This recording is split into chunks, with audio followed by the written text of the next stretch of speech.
Jokanisa mar SDA mayudore milambo mar Hoho mar Okak okwayo apisas mag okwach kich mondo odonjre mibadhi moro mar $62,000,000 magiwacho ni ne wuondgi ni biro tigo e nyiewo lowo moro mar heka 34 na e gweng' ma Oleleshwa e alwora ma boma ma Narok. Kane giwuoyo romo ma apoya e gwengego, jokanisa go ywak ni ler mar wach lono ok ong'ere kendo pesa makamano oselalgo. Gikwayo jotelo mamalo mag kanisano mondo okaw okang' mar neno ni ondamo mar chik okaw ne achijego, ka gikoni apisas mag okwach kich owinjo okonygi e neno ni omendago ok olalgo. Tulikuwa tunachanga kila mwezi 100 mara unakuta unaongeza, unaambiwa uweke, na sababu kwa kweli kama kazi ya Mungu tulikuwa tunajitolea, unaongeza hata unakuta unatoa 1,000 plus.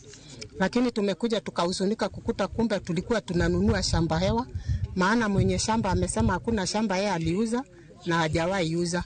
Kuna wale wameingia mpaka kwa accounts wametoa wakisema wananunua shamba. Kupitia kwa hiyo uongo tumepoteza milioni zaidi ya milioni 62. So tunaomba hata DCI, tunaomba division yetu, tunaomba hata General Conference yetu ya kwamba waingilie ndani ili au watu ambaye ni mataberi wasikwe, warudishe. Ukienda katika randi utakuta ya kwamba hili shamba tayari mwenyewe amelifunga kwa sababu ili lisiweze kununuliwa, sababu lilikuwa na kesi katika mwaka wa 2022 kulingana na vile tumepata. Lakini shamba lenyewe hata ukienda kufanya search right now ni ya kwamba ni shamba gushi ambalo wa Adventista hawajauza.